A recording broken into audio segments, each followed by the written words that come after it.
Hey, you guys, Kareem Jackson. You were live on the set, you guys. I'm back here again, you guys. Hope you're all doing fantastic. I'm going to do a little bit of Ask Kareem today, you guys. I want to answer two great questions from an expat international group. I appreciate the insights, you guys. You can send me an email yourself, you guys, at ask@kareemantonio.com. That's Kasserian.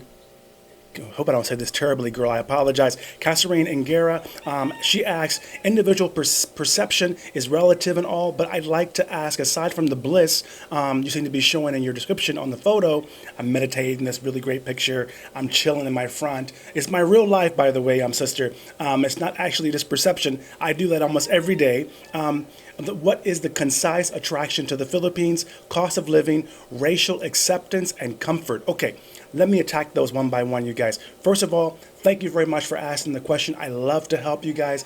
I love the Philippines. I love being abroad. I actually love Asia in general. If you don't know me, you guys, I'm Kareem Jackson. I have live on the set. I help woke entrepreneurs to minimalize their cluttered lifestyles, to outsource their business processes, to make more profit, more money, and to live their dream life by using tech, pretty much. I outsourced my life about 10 years ago. I've been in business over 20 years, you guys, and I've been living my life from my laptop for about 10 years, almost a decade, you guys. So to answer your question, Kasserian, just call you Cassie, Sister Cassie, to answer your question, to be concise, you guys, I was attracted to the Philippines because, one, the English speaking is fantastic. That makes it a lot easier for business. The quality of life is great here. You can choose to be in Makati, which is more like New York City or Manhattan. You can choose to be in Boracay, which is more like Hawaii or something like that, or like California, which is where I'm from, by the way. Or you can choose to be where I am. I'm just outside Manila in a province. The province is called Bulacan. It's like if you're in like downtown, Kansas City, for example, and you drive to Overland Park. I live outside the city. Or if you're in San Francisco, you can live in, Frisco, or you can live over the bridge in the suburbs, right? I live like over the bridge in the suburbs, but there's no bridge. So I love it. I love the quality of life. Originally, I can't BS you. $1 here equals, the lowest I've seen it is 45. The highest I've seen it in Asia or this area is $100. So $1 can equal 45 or 50 to $100. Like if you go to other parts of Asia or not far away to Africa. So in this area, the dollar conversion rate was a big attraction to this entire region. That's one thing. Also, to be honest, you guys, at the end of the day, what's nice about it is the crime is crazy low. I mean, what they call crime here is not what we consider crime. So I wasn't worried about someone taking advantage of me, especially as a black person, you guys. There is no racism here. You asked that actually too. So I like that part that the people here are pretty much honest. They want to be successful. So I opened my business here, had an office here, had a team here, photography, outsourced here, before I'd ever even been to the country ever. 10 years ago. Then I finally came and was like, oh my God, this is so great. So at the end of the day, to answer your question, that was my initial attraction, was language, the conversion rate, money. The dollar goes a lot further. I was investing from the States at the time into Asia. Now I'm in Asia and I make money here. And I make a little bit of money back home. That's it. The other thing you asked me was cost of living. Okay, I told you $1 equals 50 to 100. Looking at where you want to live in this region. Here it's about 50 or 55 right now. So $1 equals 50 or 55. I have an article, I'm going to link it below, where I was criticized a lot, but I did this article. I lived this for 1 year, you guys. It was showing you about how I lived on $500 a month. So if you have $15,000 saved, you can live for a year here. And that was my original plan. I wanted to live here, write my book, get my life, revive, reinvent. If you look at my old pictures, I didn't have dreads. I was a completely conservative suit tie every single day guy. And I want to get out of that. I want to reinvent myself. So I lived off $500 a month. So technically, if you have something that you're doing in the States and you can make $500 a month, you can live here for that.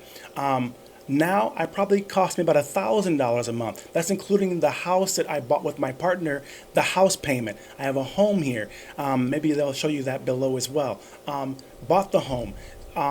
business paid for the home. I didn't use savings. I didn't have Social Security. I'm not retired. So it's a very good life. And I will say this caveat, though. I will say this, you guys.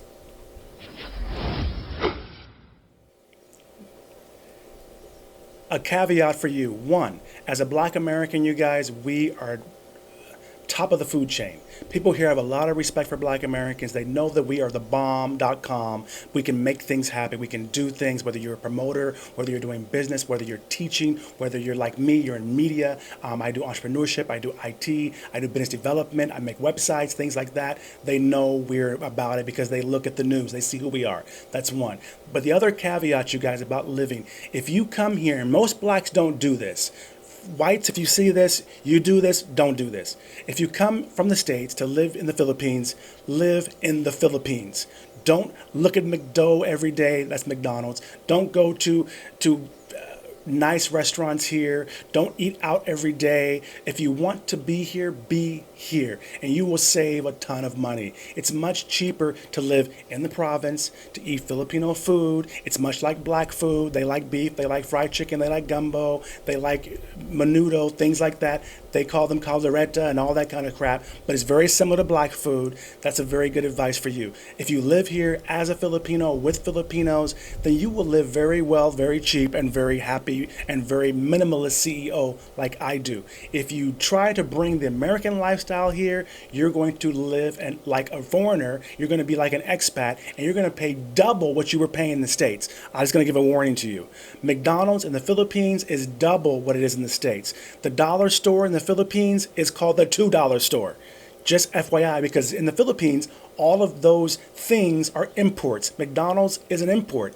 I can take a client of mine to McDonald's or Pizza Hut for a business meeting and impress my client. Whereas in America, you could take your girlfriend to McDonald's on a date. You wouldn't even date a dude working McDonald's, right? So if you come here, just be ready to live the Filipino life, get Filipino friends, live outside the city, and the cost of living will be great. Let me get to the next one you asked here. Racial acceptance and comfort. / comfort. Okay, racial acceptance. Racism free, sister.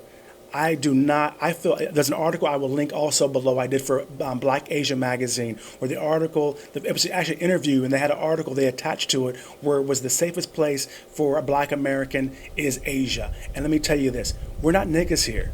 If they do call you a nigga here, it's a compliment. They don't mean it negatively. There is no racism. If I have an interview with the mayor, I can go right in and talk to the mayor. If I have an event, I need to go be with the governor, I can go right to the governor. There is no black, white, green, yellow thing here.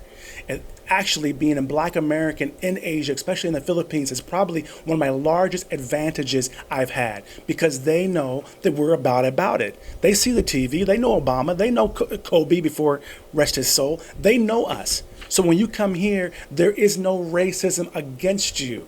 So it's a very good thing for you. If you're doing business here, if you're an entrepreneur here, you're going to get the credit.